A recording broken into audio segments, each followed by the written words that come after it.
Hello నమస్తే అండి చెప్పండి. నమస్తే మేడం. ఇప్పుడు ఈ మధ్య కరెంట్ బిల్లుల్లో ఒక 3 చార్జెస్ ఎక్స్ట్రా ఇస్తున్నారు. దాని గురించి తెలుసుకుందామని చెప్పేసి కాల్ చేశాను. చెప్పండి సార్. ఇప్పుడు ట్రూ అప్ అని ఇస్తున్నారు కదా, అది ఎప్పటి నుంచి?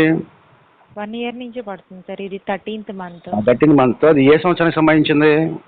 2014 నుంచి 19 మధ్యలో యూజ్ చేసుకున్న పవర్ కన్జంప్షన్ సార్. మరి 2014-19లో మన వైసీపీ ప్రభుత్వం లేదుగా, టీడీపీ ప్రభుత్వం ఉంది. ఆ ప్రభుత్వంలో చేసింది ఇప్పుడు ఎందుకు ఇస్తున్నారు? వాళ్ళు చూసుకోవాలి కదా. టీడీపీ ప్రభుత్వంలో గవర్నమెంట్కి ఏపీఆర్సీ గవర్నమెంట్కి ప్రాపర్ పేమెంట్ అనేది సరిగ్గా చేయకపోవడం వల్ల ఇన్ని క్రోస్ ఆఫ్ అమౌంట్ ఉందని చెప్పి ఏపీఆర్సీ గవర్నమెంట్ వాళ్ళు కోర్టులో స్టే ఆర్డర్ వేశారు సార్. హైకోర్టు స్టే ఆర్డర్ ప్రకారం సుప్రీంకోర్టు స్టే ఆర్డర్ ప్రకారం ఎవ్రీ మంత్ 0.22 చొప్పున ఆ 5 yearsలో యూజ్ చేసుకున్న రీడింగ్కి 36 months మేము తీసుకుంటామని అంటే గవర్నమెంట్ పర్మిషన్ ఇచ్చింది. దానికి కోర్టు పర్మిషన్ ఇచ్చింది. సరే, ఇప్పుడు 2014 నుంచి 19 వరకు ఎవరు కట్టలేదు? కస్టమర్స్ కట్టలేదా, లేదా అప్పుడున్న ప్రభుత్వం కట్టలేదా? అవన్నీ క్లియర్గా మాకు తెలియదు సార్. వచ్చిన ఒక్క నిమిషం, మీరేమన్నారంటే అప్పుడు మనకు కొంచెం అమౌంట్ సరిగా కట్టలేదు కాబట్టి కోర్టుకి ఎక్కారు, కోర్టు వాళ్ళు పర్మిషన్ ఇచ్చారన్నారు. అది ప్రభుత్వం కట్టలేకపోతే మీరు ప్రజల మీద ఎలా ఇస్తారు భారం? పాయింటా కాదా?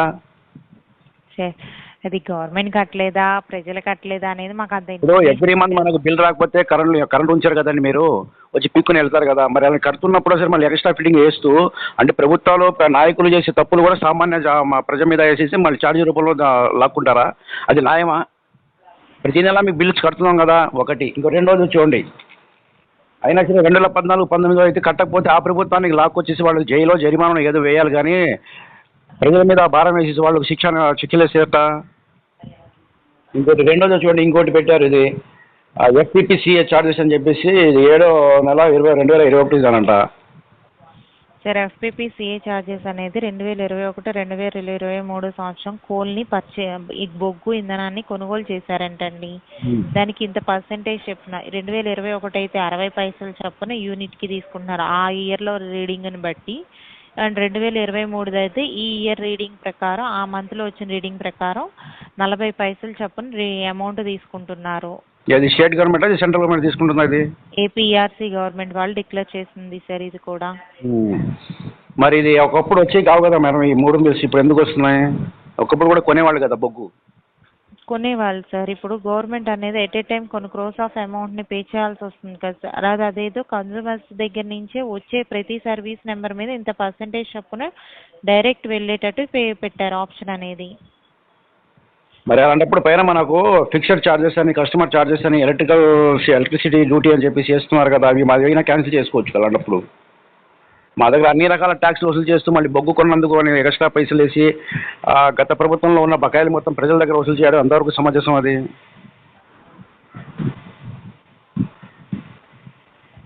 లైన్లో ఉన్నారా మేడం? నేను లైన్లోనే ఉన్నాను. చెప్పండి. సమాధానం చెప్పడానికంటే మా దగ్గర కూడా కరెక్ట్ ఇన్ఫర్మేషన్ అయితే మేమైనా ఏం చెప్పగలం సార్, చెప్పండి. ఇన్ఫర్మేషన్ వరకు చెప్తున్నాం సార్. మేడం, మీరు కస్టమర్ కేర్లో ఒక ఎంప్లాయీగా పెట్టినప్పుడు మీరు మాకు సర్వీస్ ఇవ్వాలి కదా. మీరు సర్వీస్ మీకు ఇన్ఫర్మేషన్ లేకుండా మీకు ఎలా సర్వీస్ ఇవ్వాలని చెప్పేసి ఆ జాబ్లో ఉన్నారు మీరు. సార్ ఇదైతే ఏపీఆర్సీ గవర్నమెంట్ డిక్లేర్ చేసిన ప్రైజెస్ ఆల్ కన్స్యూమర్స్ పే చేయాల్సిందని చెప్పన్నారు. వాట్ ఎవర్ రీజన్స్ అడిగితే రీజన్ అని చెప్పారు. ఓకే మేడం, మీరు మీ సర్వీస్ మీరు బాగానే చేస్తున్నారు, కాదనట్లేదు. ఇలా ప్రతి నెల ఇప్పుడు చూడండి 13 నెలలు గడిచినాయి టూ అప్ చార్జెస్ అనేది. ఇంకా 36 నెలలు 13 నెలలు పోయిందంటే ఇంకా ఉన్నాయి మాకు 23 నెలలు కట్టాలి. 23 నెలలు చెప్పున కట్టుకుంటూ పోతే ఇది ఎంతవరకు న్యాయమా అని నేను అడుగుతున్నాను. ప్లస్ ఈ ఎఫ్పిపిసిఏ చార్జెస్ కూడా ఈ బొగ్గు కొన్నాము పెరిగినాయి 60 పైసా 40 పైసా అనేది. ఒక 10-20 రూపాయలు అయితే సామాన్యుడు కడతాడు, కానీ మీరు ఇక్కడ దాదాపు ఒక చిన్న చిట్క బిల్లు మీద కూడా 215 రూపాయలు ఒకటి, 98 రూపాయలు ఒకటి, 40 రూపాయలు ఒకటి వేసేసారంటే, ఇదే బిల్లు వచ్చింది ఎంతండి మనకు 680 రూపాయల బిల్లుకి కట్టడానికి వెళ్ళేటప్పుడు 1100 రూపాయలు అంటున్నాడు. దాదాపుగా 400 వేరియేషన్ కనబడుతుంది ఇక్కడే. అవునా? అవును సార్. మేము మీ సర్వీస్ వాడుకున్నందుకు దానికి కడుతున్నాం కదా, ఆల్రెడీ 680 కడుతున్నాం, ప్లస్ ఏమో కస్టమర్ ఛార్జెస్ కడుతున్నాం, కస్టమ్ డ్యూటీ కడుతున్నాం. మరి ఇది ఎందుకు సపరేట్గా? మళ్ళీ కరెంట్ బిల్లో మీరు బొగ్గు తీసుకొచ్చిన దానికే కదా నేను కరెంట్ బిల్ కట్టేది. నాకు కొంచెం సపరేట్గా తీసుకొచ్చి పెట్టరు కదా మేడం. మీరు వాళ్ళు తీసుకొచ్చినందుకు కడుతున్నారు సార్. బట్ అది మీరు వాడుకున్న దానికి ఇదేంటంటే ప్రతి ఒక్క కన్సూమర్ మీద ఎట్ ఏ టైం ఒకేసారి ఛార్జెస్ పెంచితే బర్డెన్ అవుతారని చెప్పి దీన్ని సపరేట్గా ఇంక్లూడ్ చేసి తీసుకుంటున్నారు. కరెక్టే మేడం, మీరు చెప్పేది అర్థమైంది. నేను చెప్పేది మీకు అర్థం కావట్లేదు. ఇప్పుడు కరెంట్ బిల్ అనేది ఏంటి అంటే ఎగ్జాంపుల్ చెప్తాను చూడండి ఒకటి. సార్ ఒక మీరు నిమిషం ఒక్క నిమిషం ఆగండి. మేడం, ఒక్క నిమిషం. అమెజాన్లో మీరు వస్తువు బుక్ చేశారనుకోండి, 500కి బుక్ చేశారు, దాని సర్వీస్ చార్జెస్ అని ఒక 50 రూపీస్ తీసుకుంటాడు కథ, మీకు తెలుసు అది అవునా? అవును సార్. బట్ ఇది నేను కరెంట్ బిల్ ఎంత కడతానంటే యూనిట్ 4 రూపీస్ 5 రూపీస్ 6 రూపీస్ అని నేను అనుకుంటాను, లేకపోతే అదర్ చార్జెస్ ఒక 50 100 ఉంటారు వేస్తారని నేను అనుకుంటా. కానీ ఇలా ప్రతి నెల ఈ విధంగా చార్జెస్ బాదుకుంటూ పోతారని చెప్పి ఎవరు ఊహించరు కదా. అది ఎలా వస్తుంది ఆ సిస్టమ్ ఎక్కడి నుంచి వచ్చింది?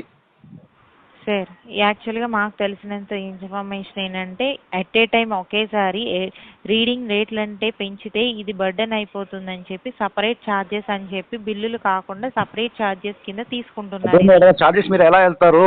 ఏ సెక్షన్ ప్రకారం వెళ్తారు? ఏ న్యాయపరమైన వివరంగా వెళ్తారు, లేదా ఏ రాజ్యాంగ పరంగా వెళ్తారు మీరు అంటున్నా నేను. ఇది మీరు నేను డిక్లేర్ చేసిన ఫార్మేట్ కాదు సార్. ఏపీ ఎలక్ట్రికల్ ప్రజలకు చెప్పాలి కదా మేడం, ప్రజలకు చెప్పాల్సిన బాధ్యత ఉంది కదా, మీకు కావచ్చు లేకపోతే ఆ నాయకులు కావచ్చు. అందుకే కదా సార్ చెప్తుంది మీతో.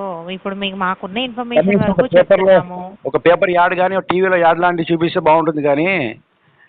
ఇది ఆల్రెడీ డిక్లేర్ చేశారు. ట్రూ అప్ చార్జెస్ గురించి వాట్ ఎవర్ రీజన్స్ అనేది 2021లోనే మీకు డిక్లేర్ చేశారు. అండ్ 2023 FPP CA ఛార్జెస్ గురించి March month ending and April first వీక్లో డిక్లేర్ చేసిన తర్వాతే మే నుంచి అప్లై చేశారు. మా నుంచి కాదు మేడం, మీరు అప్లై చేసుకున్న మా ఎలక్షన్స్ పెట్టి మా దగ్గర ఓటింగ్ అడిగారా ఏంటి? లేదుగా. ఇలా మేము పెడుతున్నామా కట్టుకోండి అన్నారు. కానీ మా మనోవేదన ఎవరు అర్థం చేసుకుంటారు చెప్పండి? ఇప్పుడు ఎలక్షన్స్కి వస్తే నాయకులు కానీ రాజకీయ పార్టీలు కానీ మేము ఓట్లు వేస్తాం, నచ్చిన వాడికి ఓటేస్తాం, నచ్చిన వాడిని ఓటేయం, గెలిచేవాడు గెలుస్తాడు లేకపోతే లేదా, అది ఒక సిస్టమ్.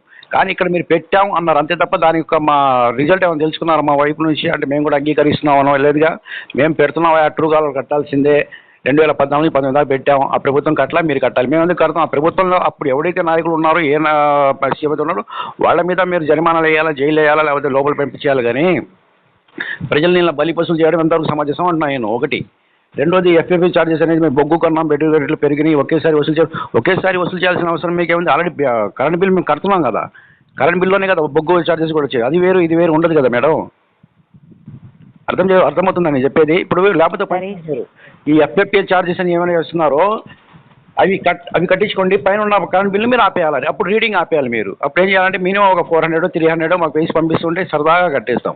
మీరు కరెంట్ బిల్లు కట్టండి, ట్యాక్సీలు కట్టండి, ప్లస్ మాకు ఈ పెరిగినటువంటి బొగ్గు ఛార్జెస్ కూడా వేస్తాం, అది కూడా కట్టండి.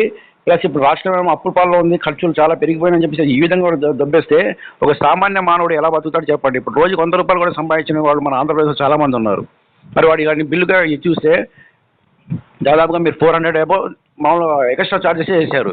ఈ 400 ఎక్కడి నుంచి తీసుకొస్తాం? పనికి ఆహార పథకం అని చెప్పేసి లేకపోతే అలాంటి కార్యక్రమం పెట్టి 160 180 ఇస్తున్నప్పుడు ఈ ఎక్స్ట్రా ఫిట్టింగ్ 450 రూపీస్ ఎక్కడి నుంచి కడతాడు? ఎన్ని రోజులు పని చేయాలి అతను?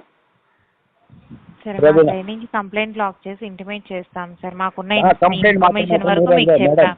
నా కంప్లైంట్ మాత్రం డెఫినెట్గా మీరు APDC వాళ్ళకి పంపించండి. వాళ్ళు సమాధానం ఏం చెప్తారు? వాళ్ళు చెప్పరు. సమాధానం చెప్తే మా దేశం ఎలా ఎందుకు ఉంటుంది? కానీ అండి చక్కగా అన్నపూర్ణ అయిపోయి కూర్చునేది. మా దేశం మీద అప్పులు పాల్గొనడానికి కారణం కూడా ఇలాంటి వేసి దొబ్బడమే. ఒక సామాన్యుడు కాదు, ఇప్పుడు అధికంగా ధనికుడు కూడా ఇప్పుడు సామాన్యుడు అయిపోయాడు. సామాన్యుడు ఏమో బేదోడేమో అడుక్కుని తినడంలో దారిన పడుతున్నాడు. అలాంటి పరిస్థితి తీసుకొచ్చారు. ఇలా చేసేట ధరల నియంత్రణ ఎలాగో లేదు. కరెంటు బిల్లులు కూడా ఈ దబ్బుడు ఏంటంటే అసలు న్యాయం ఇది? నేను చెప్పిన దాంట్లో న్యాయం ఉంది, 100% న్యాయం ఉంది. కాదని అనట్లేదు సార్, మేము ఒకసారి మా సైడ్ నుంచి కంప్లైంట్ లాక్ చేసి నా కాలానికి మీరు రికార్డ్ అవుతుంది కాబట్టి కాల్ పంపించండి. ఇలా కస్టమర్స్ ఇలా అడుగుతున్నారు, అసలు ఎందుకు ఇది చేస్తున్నారు? ఓకే మేడం, వేయాల్సిందే. ఇప్పుడు నష్టమో కష్టమో జరిగిద్ది, మన రాష్ట్రం మనం కాపాడుకోవాలి. కానీ ఎలా కాపాడుకోవాలి? తక్కువని 300 400 ఒకేసారి వేసేస్తే, లేకపోతే 2014-19 వరకు చేస్తే అది చాలా అన్యాయమైనటువంటి చర్య అది. అప్పుడున్న ముఖ్యమంత్రి మీద అతను అడగండి, లేకపోతే అప్పుడున్న ఎలక్ట్రికల్ మినిస్టర్ పిలుచుకుని చెప్పండి, ఏమన్నా నువ్వు కట్టలేదు, బకాయి పడ్డావంట, మరి నా కస్టమర్స్ మీద ఎందుకు వేయాలి, నా ప్రజల మీద ఎందుకు అని చెప్పేసి ఇప్పుడున్న నాయకులు చెప్పాలి. అంటే వాళ్ళు పై అని చెప్పేసి మనం సామాన్యుల మీద నెట్టేసి అది ఎంతవరకు సమంజసం చెప్పండి? సరే సార్, మా సైడ్ నుంచి ఇంటిమేట్ చేస్తాం. ఇప్పుడు మీ వర్షంలో మీరు చెప్పండి మేడం, ఈ 3 రకాల ఛార్జెస్ చేయడం సామాన్యుల మీద మంచిదే అంటారా? సార్ కరెక్టే సార్, బట్ మేమైనా మాకైనా మా పై వాళ్ళు చెప్పింది ఒకటి, పైనుంచి డిక్లేర్ చేసిన వాటికి మన చేతుల్లో అయితే ఏమీ లేదు. బట్ కన్సూమర్ పే చేయాల్సిందే అంటున్నారు. యాజ్ ఏ కన్సూమర్ గా నేను స్ట్రగుల్ అవుతాను, అది యాజ్ ఏ కన్సూమర్ గా మీరు అయ్యేది అదే ప్రాబ్లం. బట్ మీ ప్రాబ్లం నాతో చెప్తున్నారు, బట్ నేను అనేది మా ప్రాబ్లం గా అయినా మీ ప్రాబ్లం అయినా బట్ మేమే కదా ఇంటిమేట్ చేయాల్సింది. మా సైడ్ నుంచి వరకు ట్రై చేస్తాం సార్. ఓకేనా? చేయండి. Okay okay sir, thank you.